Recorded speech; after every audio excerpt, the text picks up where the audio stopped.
What's up, carnivores? Zach here with American Smoke, and today we're going to be doing how to do the burn-in on a new pit, and also how to season your pit balls to avoid maybe erosion or things of the such. If you just recently watched a video that I put out not long ago about how to do the deep cleaning of your pit after a long time of use, you know, the inner walls and everything like that, you know that I stripped this thing down and got it down to the metal for the most part everywhere. And when that happened later that day, after I, got over my extreme exhaustion, I realized that I had never done a how to do your burn-in video or how to season your pit video. So since mine has not been burned out since I cleaned it with all the chemicals, and it also has not been seasoned since I cleaned it with all the chemicals, I think today is the perfect day to do this video. So let's get into the how-tos of how to burn in your pit and how to season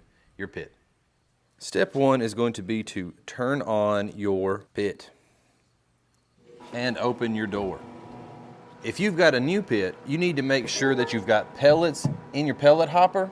And then what you're going to need to do is you're going to need to make sure that your ash pot is in place. As long as that's in place and your door is open, what you'll do then is you're going to hit the MCP Prime button, or if you've got a different model that may be the controllers on the bottom, you're just going to hit the Prime button. And what that's going to do is it's going to hasten the auger, cause it to speed up a little bit, and it's going to cause it to fill the bottom of your burn pot with some pellets. The igniter at that point in time is going to light those pellets up. Once you start to see smoke, then it's time for the next steps. If your pit is new and has never had any pellets in the auger, you're going to have to hold this down somewhere between 1.5 to 4 minutes before you start to hear those pellets drop in.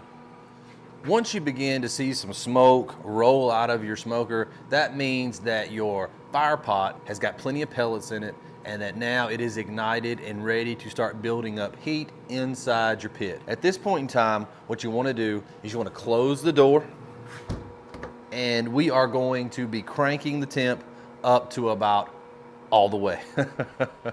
Now, a lot of people go to 350. I just think that if I'm burning off chemicals, more heat is better.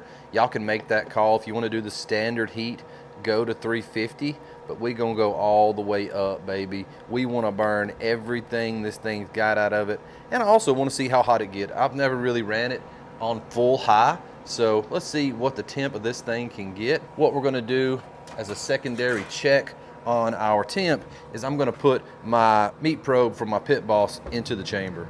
And so we're gonna give this a little while to come to temp, and we'll check back here in just a minute. Whenever you're setting your temp, make sure that as you adjust it through the different ranges that you click, because that locks in your temp.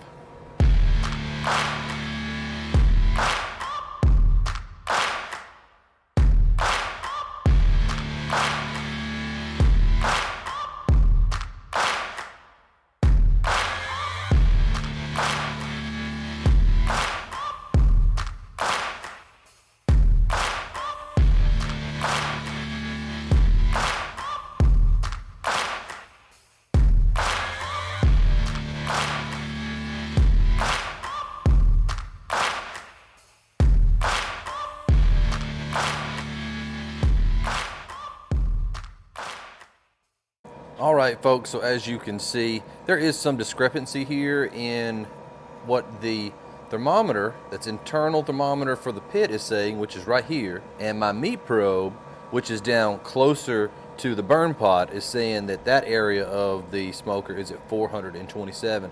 So that just goes to show, like I've told you in a lot of my videos, there is a discrepancy in different areas of the pit, how much heat you get in those areas, and it's just something that you're going to learn to deal with as you get to know this smoker. But that's going to continue to climb up a few more degrees, so we'll see y'all here in about an hour, and I'll show you how to season your pit. We're at the hour mark at about 400 degrees, so everything chemical wise, whatever wise that was in there is either dead, evaporated, incinerated, or gone. As we get ready to season this pit, we are going to be turning the power off.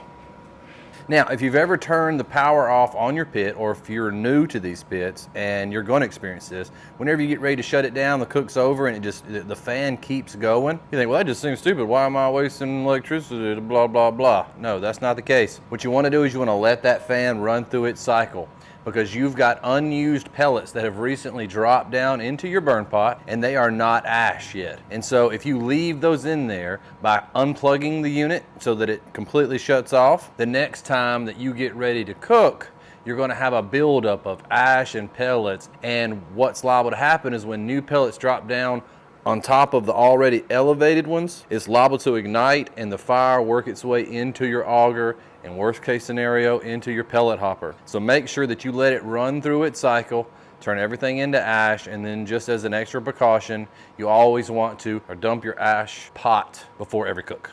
Our fan has cut off, and while our unit is still good and hot, we're going to spray it down. I'm just using some Members Mark spray olive oil to do this. You can use grapeseed oil, anything that's considered a more high heat oil. Some people slather theirs down with bacon grease. I wouldn't recommend that. Bacon's pretty high in sodium, and that salt can erode and break things down. So you do you on that end, but we're going to go ahead, spray this thing down, and it is just radiating some heat.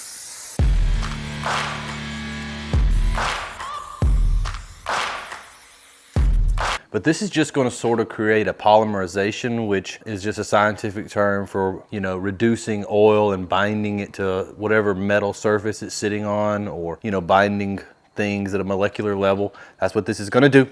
Science. But we're going to get some gloves real quick. I'm going to pull out my water pan. I almost grabbed it barehanded. That would have been bad. We're going to get that out. I'm going to spray that plate, and then we're going to crank this thing back up.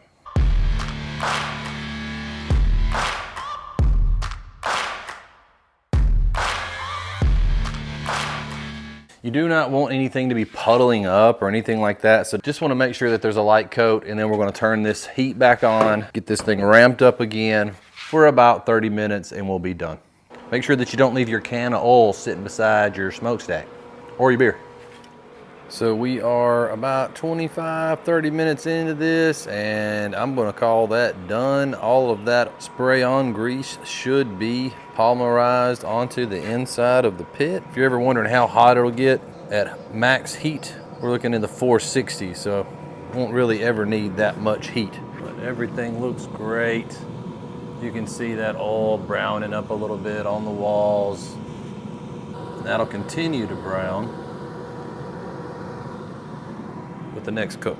So that's pretty much it, carnivores. If you have any questions that I didn't answer in this video today, make sure ask me in the comments section down below. Smash that like button, subscribe to the channel, hit the notification bell. That way you always know when I'm putting out new content on this smoker or my PK or my char griller or my Blackstone or whatever else I got coming next. You never know with American Smoke. Thank y'all so much for watching, and we'll see y'all in the next video.